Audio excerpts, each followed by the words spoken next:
Assalamu alaikum everyone. I hope you all are fine and doing good. So today I am here on my channel with a very important topic that is monetary policy because बहुत सारे लोगों को ये confusion होती है कि monetary policy क्या है, fiscal policy क्या है, monetary policy economy में work कैसे करती है, what are the types of monetary policy,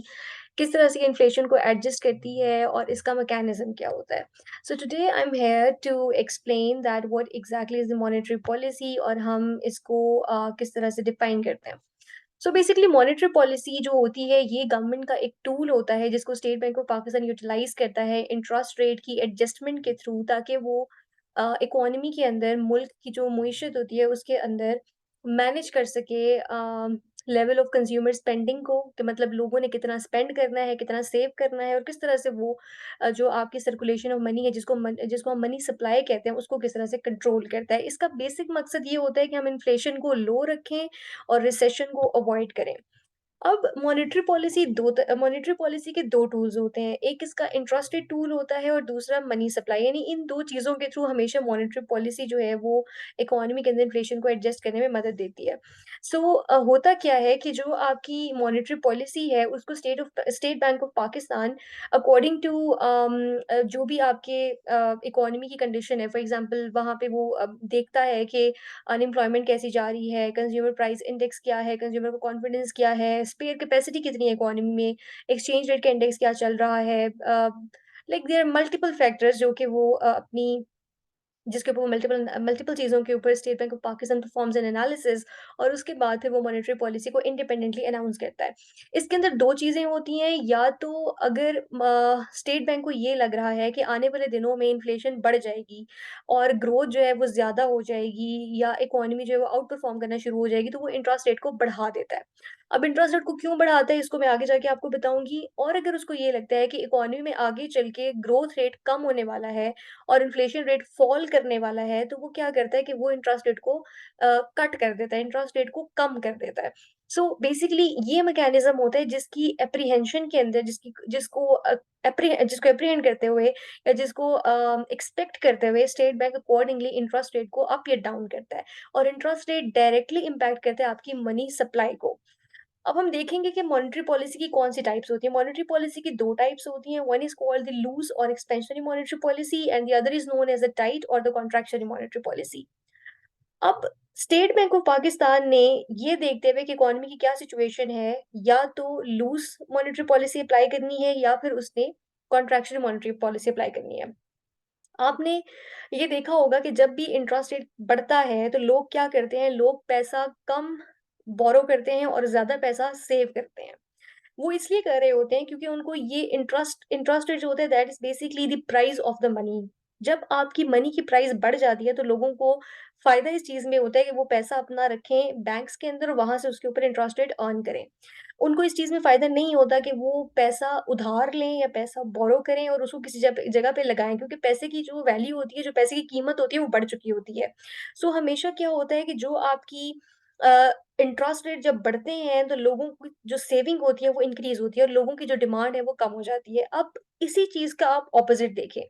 कि जब आपकी इकोनॉमी के अंदर इंटरेस्ट रेट लो होगा, तो लोगों को पैसा सेव करने का कोई इंसेंटिव नहीं होगा, उनको कोई इस चीज़ का फ़ायदा नहीं है कि वो पैसे को बैंक में रखें।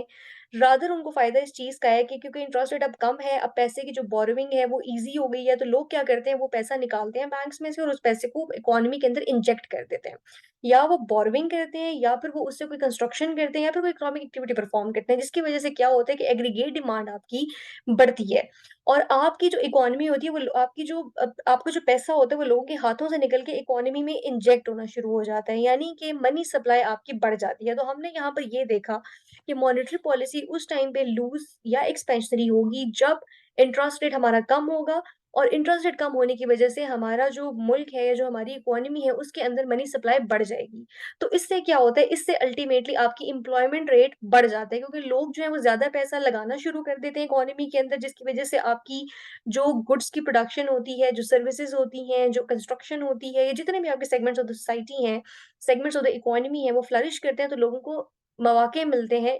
एम्प्लॉयमेंट के। उससे क्या होता है कि अल्टीमेटली आपकी जो मनी सप्लाई है वो हाई होती है और आपकी इकोनॉमी बेटर परफ़ॉर्म करना शुरू हो जाती है।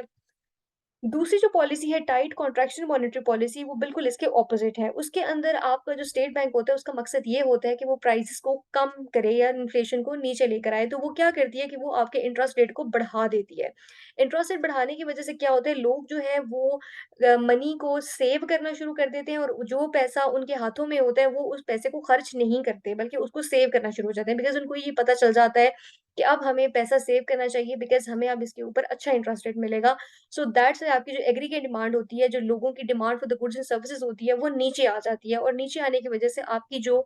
पैसा लोगों के हाथ में होता है, वो आपका इंजेक्ट नहीं होता इकोनॉमी के अंदर और मनी सप्लाई उसकी वजह से आपकी कम हो जाती है। और अल्टीमेटली इससे क्या होता है कि जो आपकी इन्फ्लेशन है, वो क्या होती है, वो बढ़ना शुरू हो जाती है क्योंकि आपके गुड्स एंड सर्विसेज़ उतने प्रोड्यूस नहीं हो रहे होते। आपके गुड्स एंड सर्विसेज़ जो हैं, वो उस लेवल के ऊपर नहीं होते, जहाँ पर आपको उसकी डिमांड होती है। तो जो आपकी एक डिमांड पुल इन्फ्लेशन होती है, वो बढ़ना शुरू हो जाती है क्योंकि जब चीज़ों की डिमांड आपकी नहीं रहती, जब लोगों ने पैसा ही नहीं लगाया इकोनॉमी के अंदर, वो पैसा इंजेक्ट नहीं हुआ इकोनॉमी में, तो क्या होता है कि जो prices of the goods and services होती हैं, वो आपकी ऑटोमैटिकली ऊपर चली जाती हैं। सो ये बेसिकली होता है कि किस तरह से आपका जो स्टेट बैंक होता है, वो कैसे आपकी मनी सप्लाई को कंटेन करता है, मनी सप्लाई को एक्सपैंड करता है और ये वो एप्रीहेंशंस होती हैं जिनकी बेसिस के ऊपर उसको ये नज़र आ रहा होता है कि आगे चल के इकोनॉमी के अंदर किस तरह का पैटर्न होगा। So based upon that interest rate को बढ़ा दिया जाता है ताकि लोग जो हैं वो ज़्यादा पैसा इकोनॉमी के अंदर इंजेक्ट ना करें और ज़्यादा पैसा जो है वो सेव होना शुरू हो जाए। इससे अल्टीमेटली क्या होता है कि जो आपकी इन्फ्लेशन होती है, जो आपकी डिमांड पुल इन्फ्लेशन होती है, वो बढ़ना शुरू हो जाती है क्योंकि लोग जो है वो पैसा चीज़ों को डिमांड ज़्यादा कर रहे होते हैं और क्योंकि उतनी प्रोडक्शन नहीं हो रही होती, चीज़ें कम होती हैं, डिमांड ज़्यादा होती है, तो ऑटोमैटिकली डिमांड का एक प्रेशर एक्सर्ट होता है प्राइस के ऊपर और प्राइसेज़ आपकी ऊपर चली जाती हैं। दिस वाज़ ऑल कि हम लोगों ने आज डिस्कस किया टाइट और लूज़ मॉनेटरी पॉलिसी को। I hope this lecture was helpful. Still if you want to know anything तो डू लेट मी नो। हम इंशाल्लाह फर्दर इन्फॉर्मेटिव वीडियोज़ के साथ आते रहेंगे। Please stay tuned to my channel, like, subscribe and share to it and thank you so very much for watching.